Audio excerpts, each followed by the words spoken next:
예, 감사합니다. 오늘은 2021년 우리 은혜로 교회에서 처음 맞이하는 부활주일입니다.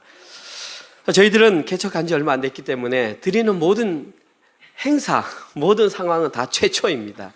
최초에 드리는 부활절 예배 아마 평생 잊지 못하시리라고 생각을 합니다.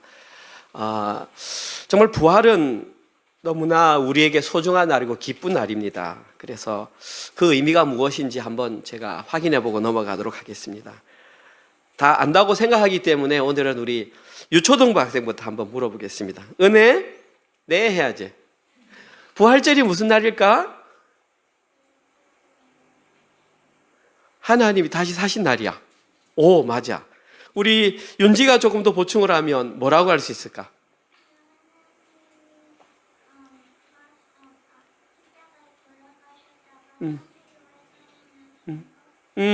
이제 십자가에 돌아가신 것까지 나왔습니다. 이제 채은이가 마무리해봐. 그러면 하나님이 안 돌아가셨는데 누가 돌아가셨을까?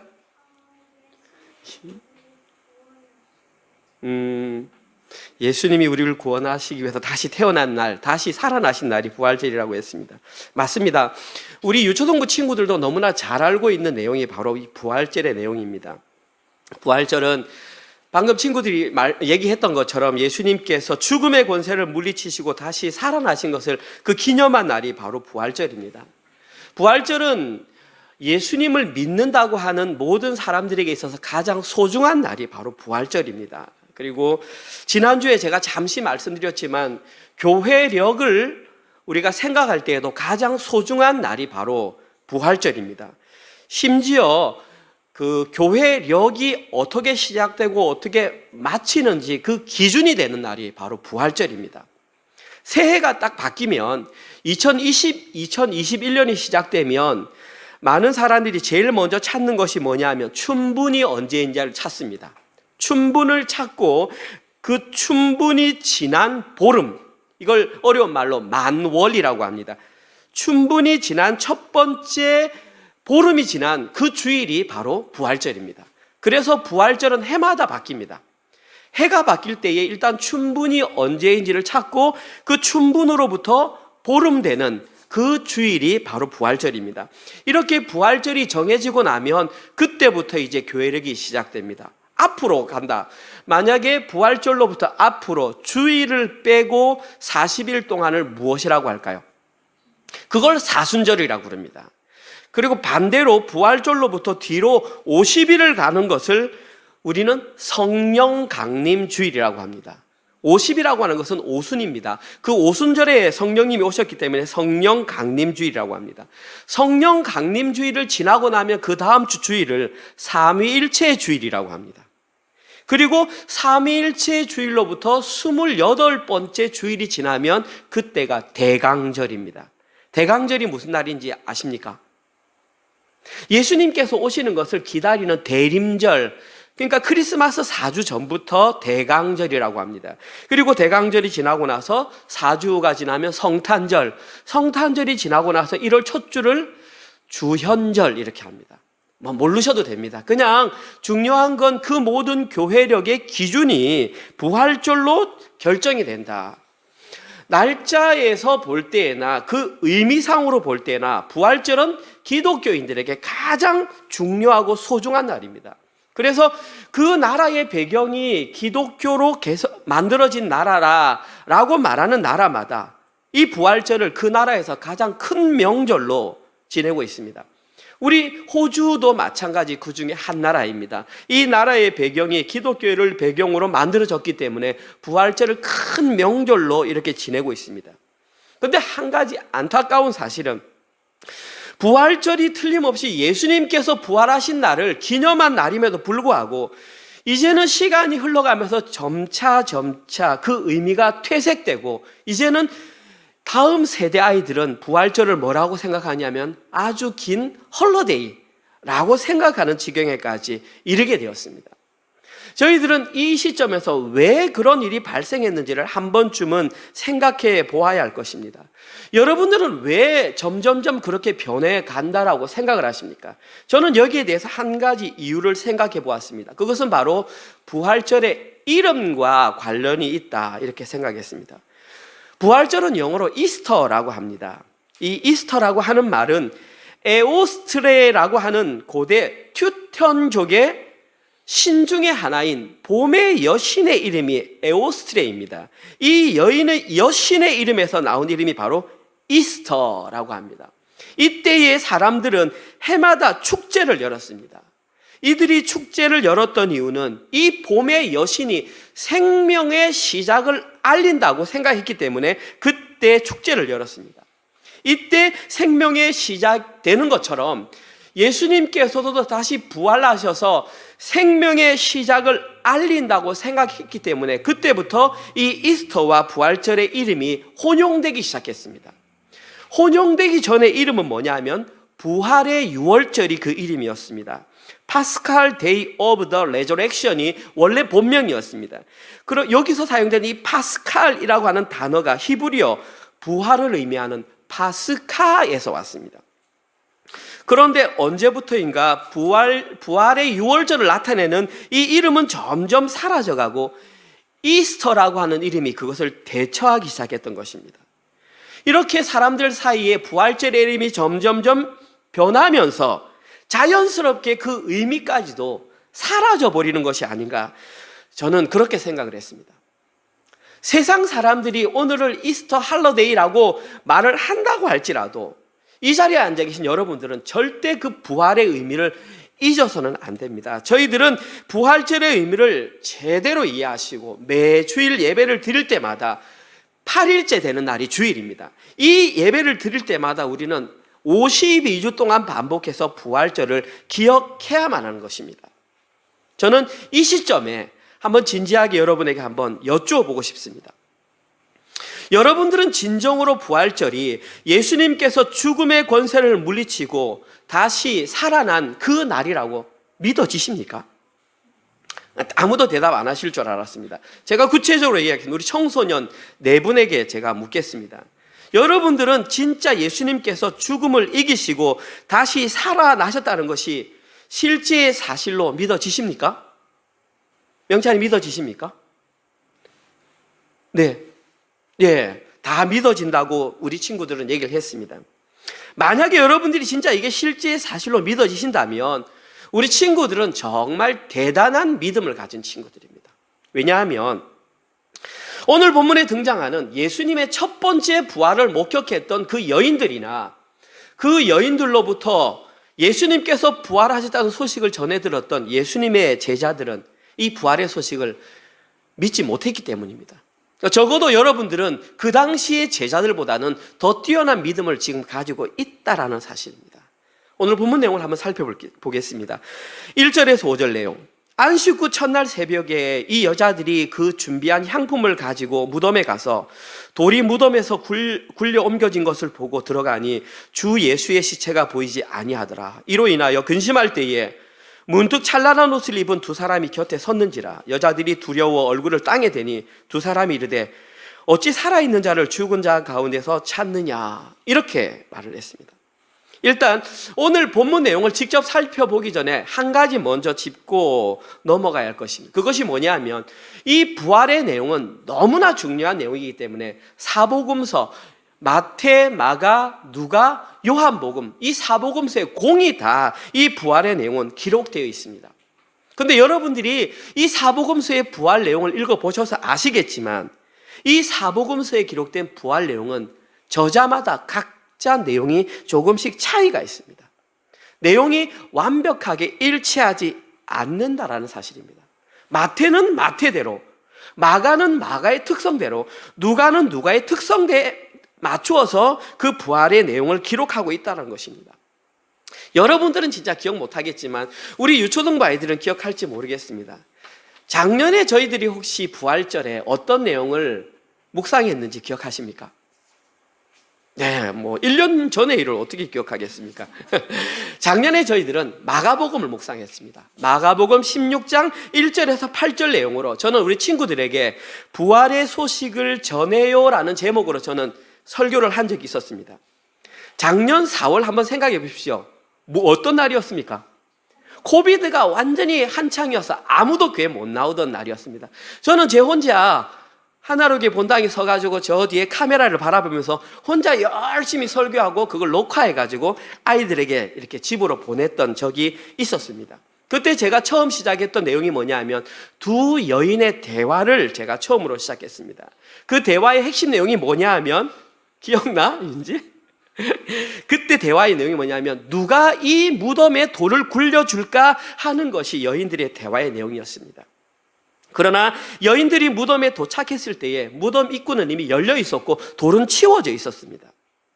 이렇게 기록된 것은 마가가 기록했는데, 마가는 부활이 실제로 유대 지역에서 일어난 역사적인 사실임을 강조하기 위해서 그 당시 유대인들의 무덤의 특징이 무엇이었는지를 그렇게 묘사했던 것입니다. 그런데 지금 여러분들이 오늘 본문을 읽어보셔서 알겠지만 누가는 여기에 대해서 단 한마디도 언급을 하지 않습니다. 누가복음에 보면 이미 돌은 굴려져 있었고 누가는 그 부활한 사실이 맞다라는, 거기에 초점을 맞추고 있다라는 것입니다. 이처럼 사복음서에는 부활의 내용이 다 기록되어 있지만 그 내용이 각자 조금씩 차이가 있다는 것입니다. 여기서 저희들이 알 수 있는 한 가지 사실이 뭐냐 하면 이 부활은 누군가 지어낸 얘기라든지 아니면 상상의 얘기라든지 아니면 추측한 얘기가 아니라 2000년 전에 확실하게 실제로 일어난 역사적 사실임을 우리에게 알려주고 있습니다. 이처럼 부활은 실제적으로 일어난 인류 역사상 가장 획기적인 사건이 바로 예수님의 부활 사건이었던 것입니다. 오늘 본문 1절 보시면 이 여인들은 안식 후 첫날 새벽에 이렇게 예수님께 찾아갔다고 말을 했습니다. 누가복음에는 안식 후 첫날 새벽이라고 나와 있지만 병행 구절인 요한복음 20장 1절에는 보다 자세하게 기록되어 있습니다. 안식 후 첫날 일찍이 아직 어두울 때에 이렇게 기록되어 있습니다. 이 말의 의미는 이 여인들은 아직 날이 밝지도 않았음에도 불구하고 밤새도록 지금 안식일을 기다렸다는 말입니다. 하나 예를 든다면 마치 100m 달리기를 하는 사람이 그 출발선에 서가지고 빵 소리만 나면 달려갈 듯이 지금 이 여인들은 안식일이 끝나기만을 기다리고 있었다는 사실입니다. 그럼 여기서 저희들은 한번 생각해 보아야 합니다. 그러면 왜 그 여인들은 안식일이 끝나기만을 기다리고 있었을까요? 아마 제가 이렇게 질문을 하면 그냥 여러분 쉽게 이렇게 대답하실 것입니다. 예수님께서 부활하신 것을 확인하기 위해서 그럴 것입니다. 그러나 정답은 그렇지 않습니다. 이 여인들이 안식일이 끝나기만을 기다렸던 이유는 예수님이 부활하셨으니까 그것을 확인하기 위해서 간 것이 아니라 십자가의 고난으로 말미암아 만신창이가 된 그 예수님의 시체가 썩어서 거기서 이상한 냄새는 나지 않을까 염려하는 마음으로 달려갔다는 것입니다. 다시 말해서 이 여인들은 안식일에 맞추어서 거기에 도착해서 예수님의 몸에 향품을 바르고 지금 우리가 살아가는 말로 하면 염을 하기 위해서 달려갔다는 뜻입니다. 이때까지만 해도 이 여인들은 예수님께서 부활하실 것이라는 생각은 단 하나도 없었습니다. 거기에 대한 증거가 오늘 보면 4절에 나와 있습니다. 오늘 보면 4절에 보면 이 여인들이 무덤에 들어가서 자기들이 찾고자 했던 예수의 시체가 보이지 않다. 첫 번째 반응이 뭐였습니까? 근심하였다 나와 있습니다. 여기에 사용된 이 근심하다라고 하는 단어의 원래 뜻은 당황하다 혹은 혼란에 빠지다 이 말입니다. 이 여인들이 예수님의 부활을 확인하기 위해서 무덤을 만약에 찾아갔다면 당황하거나 혼란에 빠지지 않았을 것입니다. 그런데 지금 이 여인들은 자기들이 찾고자 했던 예수님의 시체가 보이지 않았기 때문에 갈피를 잡지 못하고 지금 당황하며 매우 혼란에 빠졌던 것입니다. 이전까지 이 여인들은 단 한 번도 예수님께서 부활하여 살아나셨을 것이라고는 상상도 하지 못했다라는 것입니다. 당연히 자신들 눈앞에 시체가 있는 것이 정상이라고 생각을 했는데 그 시체가 없으니 이 여인들은 당황했던 것입니다. 재밌는 것은 이 여인들은 갈릴리에서부터 예수님을 쫓아왔던 여인입니다. 갈릴리에서부터 여기까지 올 때 예수님은 도합 3번 내가 고난당하고 십자가에 죽고 부활하실 거에 대해서 3번 언급한 적이 있습니다. 그런데 이 여인들은 그것을 까마득하게 잊어버리고 이 사실을 기억하지 못하고 부활을 믿지 못했다는 사실입니다. 두 번째 이유가 증거되는 구절이 오늘 본문 5절에 나와 있습니다.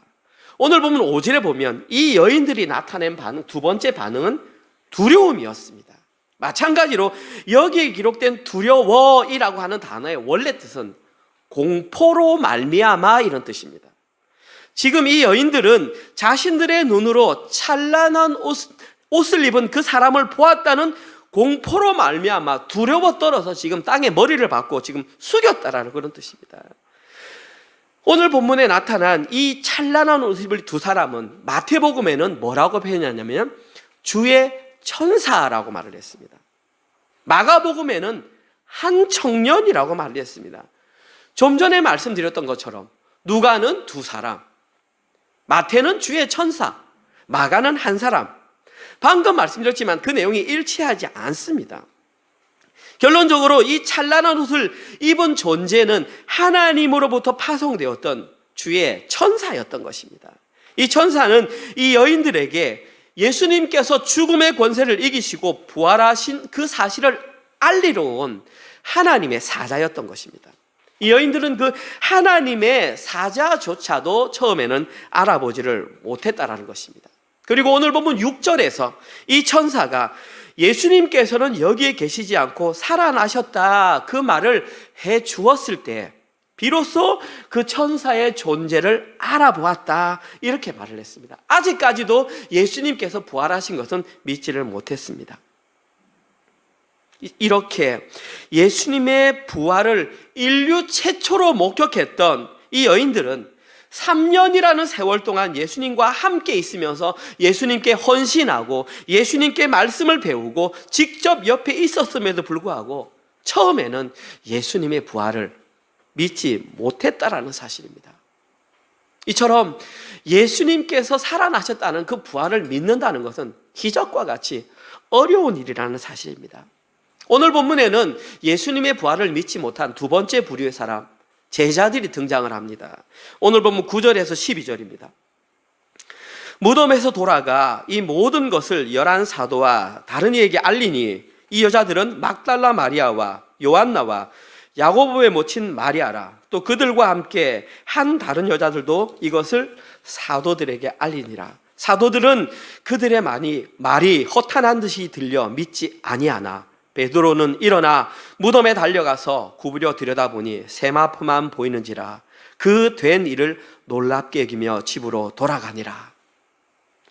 먼저 주의 천사로부터 부활의 소식을 전해드렸던 이 여인들은 지체하지 않고 곧장 예수님의 11 제자에게 달려가서 예수님께서 부활하셨다고 이 소식을 전해주었습니다. 그리고 오늘 본문에는 그 소식을 전해준 사람들의 이름을 구체적으로 밝히고 있다는 것입니다. 여러분들이 너무나 잘 아시는 것처럼 이 당시의 여자들은 사람 취급을 받지 못하던 아주 홀대받던 존재들이었습니다. 제가 여러 번 말씀드렸지만 1명, 2명 사람의 숫자를 셀 때에 여자는 빼고 세웠다는 말입니다. 여자와 아이들은 빼고 남자 어른만 세던 시절이 바로 이 시절이었습니다. 이처럼 성인 여자에 대한 예우가 좋지 않은 시대였는데 오늘 본문에는 그 여인들의 이름을 명확하게 기록하고 있다는 것입니다. 오늘 본문에 기록된 여인들의 이름은 막달라 마리아, 요한나, 야고보의 모친 마리아 이렇게 되어 있습니다. 야고보 모친 마리아는 예수님의 제자의 어머니니까 여러분이 아시는 존재입니다. 결국 두 사람, 막달라 마리아가 요한나와 누군가 예수님께서는 이 여인들을 특별히 사랑하신 적이 있었습니다. 누가복음 8장 2절과 3절에서 언급하신 적이 있었습니다. 또한 악귀를 쫓아내심과 변 고침을 받은 어떤 여자들 곧 7 귀신이 나간 자 막달라인이라 하는 마리아와 헤롯의 청지기 구사의 아내 요한나와 수산나와 다른 여러 여자가 함께하여 자기들의 소유로 그들을 섬기니라. 지금 이 여인들은 그들의 소유로 예수님과 제자들을 섬겼던 여인들이었습니다. 막달라 마리아를 표현할 때는 뭐라고 말했냐면 7 귀신이 들렸다가 해방된 여인이 바로 막달라 마리아라고 그랬고, 요한나라고 하는 여인은 그 남편의 직업이 뭐냐면 헤롯의 행정장관, 지금으로 말하면 내무부 장관에 해당되는 아주 높은 직위에 있던 그 장관의 아내의 이름이 바로 요한나였다는 사실입니다. 이렇게 오늘 본문에 이 두 여인의 이름을 구체적으로 밝히는 이유는 좀 전에 말씀드렸던 것처럼 예수님께서 부활하셨다는 사실이 소문이나 누가 지어낸 허구의 내용이 아니라 실제 그 당시에 존재했던 헤롯의 내무장관이었던 구사의 아내 그 요한나가 이것을 전했다라는 사실로 역사적인 사실임이 다시 한 번 더 정확하게 밝혀지고 있는 사실입니다. 아무튼 이 여인들로부터 예수님의 부활 소식을 전해 들었던 제자들은 첫 번째 반응이 뭐였냐 하면 오늘 본문에 이 여인들의 말을 허탄한 듯이 듣고 믿지 않았다 이렇게 했습니다. 여기에 기록된 이 허탄한 듯이라고 하는 그 말은 어리석은 말 혹은 쓸데없는 잡담이라는 뜻입니다. 지금 제자들은 이 여자들이 하는 부활의 소식이 그들끼리 하는 쓸데없는 쉽게 내뱉는 가십거리밖에 되지 않는 그런 내용으로 이해했다는 사실입니다. 그리고 때로는 이 단어가 어떤 의미로 쓰냐 하면 의학적인 용어로 과대망상증 할 때 이 단어가 쓰입니다. 오늘 본문에서 이 단어가 사용되었다고 하는 것은 지금 예수님의 제자들은 이 여인들이 어쩌면 과대망상증에 걸린 정신병자 취급을 했다는 말일 수도 있습니다. 쉽게 말해보면 예수님의 제자들은 그 여인이 했던 말을 단 하나도 1도 믿으려 하지 않았다는 사실입니다. 오늘 본문에 기록된 믿을 수 없다라고 하는 단어가 에피스툰이라고 하는 단어인데, 이 단어는 신의를 배반하다, 어떤 믿음을 갖지 않다라는 단어입니다. 중요한 것은 이 단어가 미완료형으로 사용되었다는 것입니다. 미완료라고 하는 뜻은 계속과 진행의 의미가 있습니다. 그러면 이 예수님의 11 제자들은 여인들로부터 예수님이 부활하셨다는 소식을 들었을 때에 그 듣는 순간 안 믿었고요, 그것이 계속 반복되는 지금 현재까지도 그 사실을 믿지 않았다는 사실입니다. 다시 말해서 처음부터 끝까지 예수님의 제자들은 이 여인의 말을 믿지 않았다라는 사실입니다. 그런데 그 중에 한 사람, 베드로의 마음은 달랐습니다. 나머지 10 제자들은 무언가 예수님과 특별한 에피소드가 없었지만 이 베드로는 대제사장의 뜰에서 예수님의 신문 받는 과정을 바라보다가 3번이나 부인했을 때에 그 사건이 생각났습니다.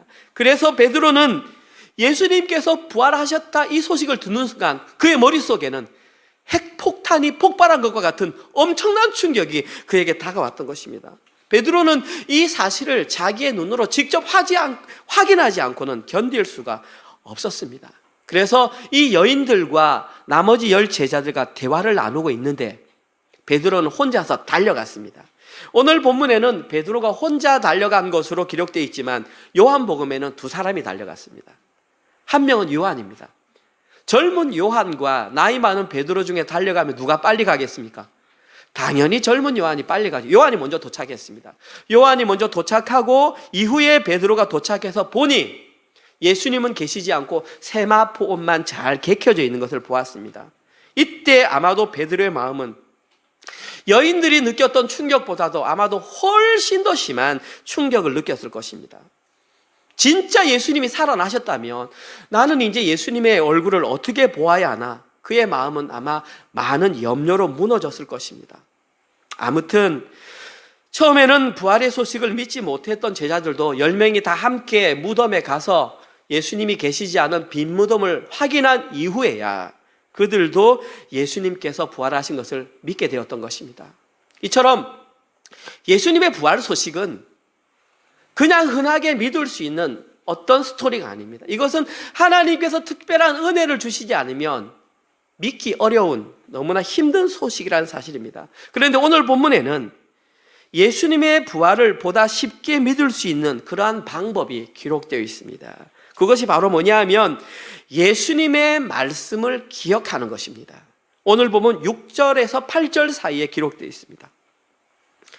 여기 계시지 않고 살아나셨느니라. 갈릴리에 계실 때에 너희에게 어떻게 말씀하셨는지를 기억하라. 이르시기를 인자가 죄인의 손에 넘겨져 십자가에 못 박히고 제3일에 다시 살아나야 하리라 하셨느니라 하며 그들이 예수의 말씀을 기억하고, 여기에 보시면 주의 천사는 예수님이 부활하셨다는 사실을 믿지 못하는 여인들에게 예수님은 여기 계시지 않고 살아나셨다라고 선포한 이후에 그들에게 했던 말이 예수님의 말씀을 기억하라, 그렇게 말을 했습니다. 그러면 예수님께서 하셨던 그 말씀이 과연 무엇이냐? 그 내용이 바로 7절에 나와 있습니다. 다시 읽어보겠습니다. 오늘 본문 7절. 이르시기를 인자가 죄인의 손에 넘겨져 십자가에 못 박히고 제3일에 다시 살아나야 하리라 하셨느니라. 이 한 문장의 동사가 몇 개 사용되었습니까? 제가 설교할 때 손을 꼽았는데 아무도 안 보시더라고요. 네, 4개 사용되었습니다. 넘겨져, 못 박히고, 다시 살아나 하리라. 4가지 동사가 사용되었습니다. 재밌는 것은 이 동사 가운데 가장 나중에 사용된 하리라라고 하는 동사가 직설법 본동사로 사용이 되었습니다. 그리고 나머지 3개의 동사들은 부정사로 사용되었습니다. 우리가 영어로 말하면 투부정사 사용되었습니다. 본동사는 하리라 하나입니다. 본동사가 하나 있고 투부정사 3개면 그 3개의 부정사들은 본동사를 다 수식하는, 꾸며주는 역할을 한다는 사실입니다. 하리라 하고 하는 그 말에는 영어 단어 must가 포함되어 있습니다. 헬라어는 day라고 합니다. 우리말로 번역하면 반드시 하여야 한다, 반드시 하리라, 이런 뜻입니다. 쉽게 설명드리겠습니다. 예수님의 부활이 완성되기 위해서는 반드시 예수님께서 죄인의 손에 넘겨져야 하고 반드시 십자가에 못 박혀 죽으셔야 하고 반드시 제3일에 다시 살아나야 한다는 것입니다. 이 3가지 어떤 요소 중에서 하나라도 빠져버리면 예수님의 부활은 온전히 이루어질 수 없다라는 사실입니다. 이 내용을 제대로 이해하는 것이 부활의 의미를 제대로 깨닫는 말씀이라는 사실입니다. 좀 전에 말씀드렸던 것처럼 예수님께서는 여러 차례 이 내용을 언급했습니다. 제가 2가지만 예를 들어 드리겠습니다. 누가복음 9장 22절에서 이렇게 말씀하셨습니다. 이르시되 인자가 많은 고난을 받고 장로들과 대제사장들과 서기관들에게 버림받고 죽임을 당하고 제3일에 살아나야 하리라. 4가지 똑같이 사용되었습니다. 누가복음 18장 33절 그들은 채찍질하고 그를 죽일 것이나 제3일 만에 살아나야 나리라 하시되, 지금 동일하게 비슷한 단어들이 예수님께서 이미 여러 번 사용하셨습니다. 자, 그러면 이 내용이 과연 제자들에게만 했냐라는 사실입니다. 여러분들은 이 설교를 수없이 많이 들었습니다. 그렇다면 저희들도 이 말씀에 기록된 3가지 동사, 넘겨지고 죽고 다시 살아난다는 그 의미를 정확하게 이해하지 못한다면 부활의 의미를 분명하게 알지 못한다는 사실입니다. 뿐만 아니라 이 단어가 실제로 살아있는 단어가 되기 위해서는 이 3가지의 동사가 우리의 삶에서 그대로 실현되어야지만 우리가 부활의 의미를 올바로 알 수 있다는 사실입니다. 우리들이 이 땅을 살아가면서 예수님을 믿는다고 고백했을 때에 우리의 삶 가운데 고난이 닥치고 우리가 그것으로 인해 죽임을 당하고 우리가 그것으로 인해 다시 살아남을 경험할 때만이 진짜 부활이 무엇인지를 우리는 알 수 있게 된다는 사실입니다. 이것이 주의 천사가 그 여인들에게 언급했던 말씀으로 말미암아 부활을 알리라 했던 말의 의미인 것입니다. 이 말씀을 제대로 기억해야만 부활이 무엇인 줄 알고 부활을 살아낼 수 있다는 말입니다. 자, 그러면 이런 말씀을 들은 차원에서 제가 다시 한번 이 시점에서 오늘 설교를 마무리하기 전에 여러분께 다시 한번 더 여쭤보겠습니다. 여러분들은 정말 부활의 의미를 제대로 아시고 부활이 진짜 믿어지십니까? 근데 여기에서 이제 우리는 보다 신중하게 대답을 해야 합니다. 다시 한번 말씀드리지만 그냥 단순하게 겉으로만 드러난 예수님께서 죽으셨대, 3일 만에 살아나셨대 라고 하는 그 내용을 이해하는 것만으로 진짜 부활을 아는 것이 아니라는 사실입니다. 진짜 부활을 아는 것은 머릿속으로 그 이론으로 아는 것이 아니라 우리의 실제 삶을 통해서 고난을 당하고 죽임을 당하고 다시 살아나는 그런 것을 경험하고 실현될 때만 부활을 명확하게 안다라는 것입니다. 또한 이런 부활의 의미를 온전히 깨달은 사람에게는 반드시 이와 같은 삶의 변화가 나타나게 되어 있다는 사실입니다. 부활의 의미를 진짜 깨닫게 된 사람은 부활의 의미를 깨닫게 된 그 순간 기존에 자기가 가져왔던 삶의 방식, 삶의 목표, 모든 인생관, 세계관이 변하게 되어 있다는 사실입니다. 지금까지는 나 자신, 내 가족, 이 땅의 것들에 관심을 갖게 되었다면 부활의 의미를 온전히 깨닫게 된 이후에는 하늘의 것, 하늘의 형체인 교회, 이것이 어떻게 이루어질까에 대한 관심으로 바뀌게 되어 있다는 사실입니다. 여러분이 잘 아실 수 있는 제가 예를 하나 드리겠습니다. 바로 우리 주변에 그런 일이 일어나고 있습니다. 마침 오늘 예배에 참석하지 않았기 때문에 제가 좀 더 편하게 말씀드릴 수 있을 것 같습니다. 여러분들은 왜 석규환 전도사님이 그렇게 호주 원주민 선교에 깊은 관심을 갖고 있다고 생각하십니까? 그것은 바로 부활의 의미를 제대로 이해하고 믿었기 때문입니다. 그로 인해 영혼에 대한 갈망과 영혼에 대한 구원의 뜨거움이 있기 때문에 그렇게 달려가는 것입니다. 처음 자신이 워킹홀리데이로 이 호주에 왔을 때는 예수님을 만나지 못했는데 예수님을 만나고 나니 호주에 머물면서 그 부활의 의미를 제대로 깨닫게 되고 나니 삶의 변화가 일어나는 것입니다. 그 뜨거움을 견딜 수 없어서 이 땅의 원주민들에게 그대로 전달하고 싶은 그 간절함이 넘치기 때문에 달려가는 것입니다. 마음속에서 예수님을 사랑하는 마음과 그들을 향한 뜨거운 마음을 주체할 수가 없어서 하나님께서 여건을 허락해 주실 때마다 그 광야란 사막으로 달려간다는 것입니다. 이것이 바로 진짜 부활의 의미를 제대로 알게 된 사람에게서 나타나는 삶의 증거의 단적인 예입니다. 여러분이 잘 아시는 것처럼 전도사님 아내는 공부 열심히 해서 치과의사가 되었습니다. 그런데 그분이 치과의사가 된 것이 그 부부에게는 아무런 자랑거리가 되지 않는다라는 사실입니다. 오히려 그들은 그 수단을 통해서 선교비를 조달할 수 있어서 감사할 뿐입니다.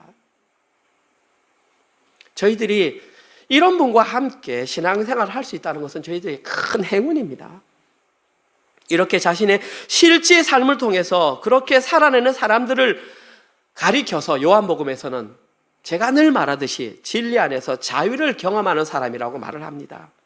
이것이 바로 부활의 의미를 온전히 깨닫고 진리를 알고 진리 안에서 자유를 경험하는 것입니다.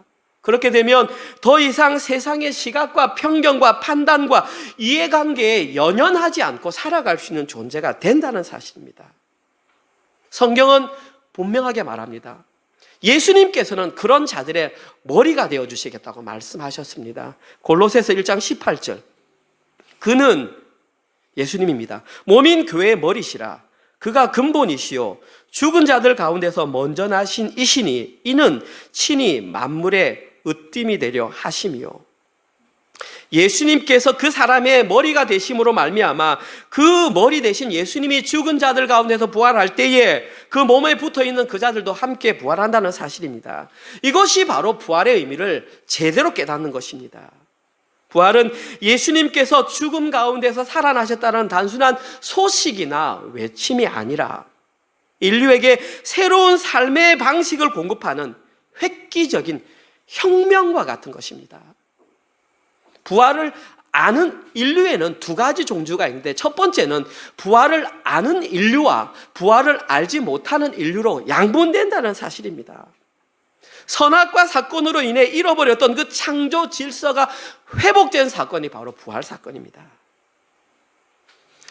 다행스러운 사실은 저희 은혜로 교회 모든 성도님들은 그 역사적 사건 위에 지금 서 계신다는 사실입니다. 왜냐하면 저희들이 채택했던, 저희들이 목표로 삼았던 삶의 지침 4가지가 바로 이 부활의 원리를 기초해서 만들어진 것이기 때문입니다.